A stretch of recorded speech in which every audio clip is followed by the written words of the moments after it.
Hi, we're here on the last day of Cannes Lions, broadcasting from Mercado Ads Studio with Diego Barraza, and we're very thrilled to be joined by Simon Cook, CEO of Lions. Welcome, Simon. Thank you so much for being here with us today, and thank you, Diego.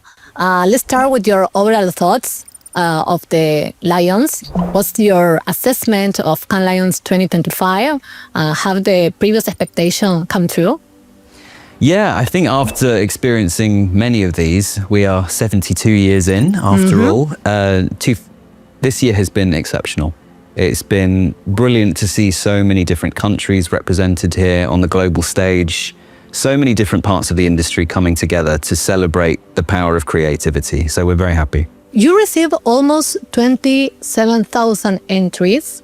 And according to what's announced at the beginning of this edition, Latin America grew around 16%. Among all the countries in this region, Brazil stood out with 3,000 entries. Has Latin America reached the ceiling, or do you think that there is still space room to grow? Which countries do you think should have a greater participation, and why? I think based on the winning work that's coming through and the participation in the entries overall, it's safe to say that Latin America and Brazil, as you said, have not peaked. If anything, I imagine that the energy that we'll experience at the final award show this evening will be an indication of just how much fire people have in their bellies leaving this edition of Cannes Lions to raise the bar again in 2026. That's great. Even I saw yesterday the prizes, and I think Latin American people are the loudest. For sure. Every time someone from Latin America won or presented something, there was a ton of noise. Yeah, they bring the energy, that's for sure. Yeah, talking about energy and bringing the representation, how do you feel about having these big like sponsors and big companies from Latin America now coming to Cannes, doing this type of things, bringing conversations to the table? What does that mean for the overall context of this type of festival? I think it's fantastic. And look, it's any company can say that they take a creative approach to everything that they do. But I think the brands, the partners that have shown up here and activated in a genuinely creative way are the ones who are actually walking the walk. And I think our audience responds really positively to that. And let's face it as well, because everyone is here, there are great opportunities when it comes to future revenues, making connections. So it's a very positive thing. That's great. We've seen major changes in the industry. Is the shrinking of holding companies, mergers, disappearance of brand advertising being replaced by the growing arrival of independent agency? No, I think there's room for everyone. It is fantastic that we've seen greater participation from the independent agencies coming through, and long may that continue. But there is still an incredibly strong showing from the holding companies and agency networks, as well as brands. Brands we've seen in the last few years are entering directly. They are showing up to participate.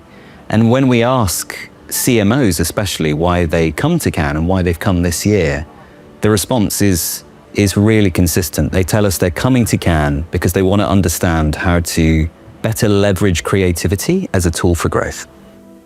Yes, totally. Cannes Lions has always been a celebration of creativity. It's at the heart of the festival. But for the last few years, marketeers from all over the world have been flocking to the festival, and technology companies no longer leave a single place on the beach. Yes. And creatives live together with their clients and businessmen. How do you visualize the event for the coming years? Yeah, I think we'll continue to attract different parts of the industry. I think the brands are here to stay, the agencies, the tech companies who've been here for a while. But it is fascinating to see the different verticals, the different categories that are landing here in Cannes each year. It started with the agencies, the brands, the media companies. More recently, the world of e-commerce are coming. We're seeing more creators coming to the festival than ever before. And some of the activations are starting to reflect that. You know, you only have to look at Sports Beach, which is completely dedicated to sports marketing, which is fantastic. We have relationships now with LinkedIn, who are representing the whole of the B2B industry. So I think what we're seeing is this organic neighborhooding happening within Cannes, where different facets of the industry are showing up, not just to represent their own brands, but to represent whole ecosystems. What are the aspects to be improved? No, I think it's happening organically. It's nice to see that we're having new players come to Cannes every year. And I think that's a very positive thing. I don't think it dilutes what we're doing. If anything, it brings more richness to the conversation. To be honest, I'm not from this industry. So I didn't. Welcome. I mean, I've always known about Cannes, and I have friends that are in the industry. Sure. But it was a really nice surprise to know that B2B has been like taking more of an important role in the whole festival, as you were just saying. But I wanted to know, what was your expectation at the beginning, like when you started introducing the B2B e-commerce and type of awards, and how has it changed with your experience? Well, 72 years ago, we had one award. It was for TV and cinema advertising. Today, there are 30, representing the full breadth of the industry. And whenever we decide to introduce a new award, it's usually because we've had sometimes several years of conversation with the respective parties within the industry who would like us to introduce it. We did that with health, we did it with pharma, and more recently with B2B.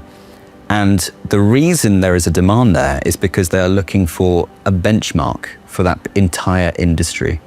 So as part of introducing the B2B Lion, it was the hope that by shining a spotlight on this kind of work on the global stage, that over time we'd be able to see the quality and the caliber of that work increasing. And the juries have confirmed this year that that is exactly what's happening.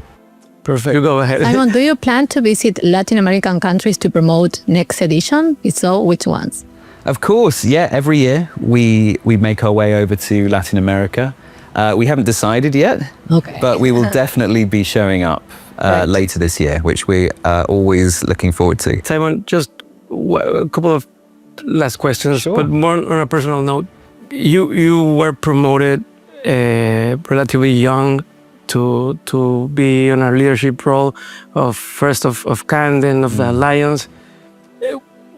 Can you remember of that moment, or one of the moments that you finally believed in that role? You know, like you assumed the role more than just the title, but that you really felt like, okay, this is real, and I'm really the chief here. Yeah. When did that happen? I think it's inevitable when you are promoted that there is a little bit of imposter syndrome. I was very fortunate that I had a boss and a mentor who had such faith in me and such belief in me. It made it difficult for that imposter syndrome to take over. Okay. Also, I think, a great piece of advice someone gave me at the time was, yes, it's okay to have imposter syndrome, but just reframe it, Rather than think I'm not good enough to be doing this, think about, well, you're learning every day. Everyone likes to learn. You just haven't figured out how to do it yet. But with the right support and nurturing and mentorship, look, anything's possible. Perfect. And my last question has to do with you starting from the mailroom, and also I've heard you say that you were not that good in advertising kind of the world, and now you lead one of the main events, or that main event for everyone who's in the industry. What were some of the principles or the main learnings you had when you were young that you think by following them it brought you here to where you are today?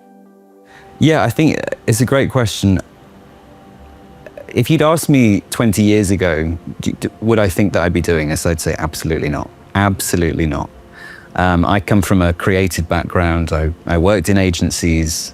But the thing I've held on to is creativity.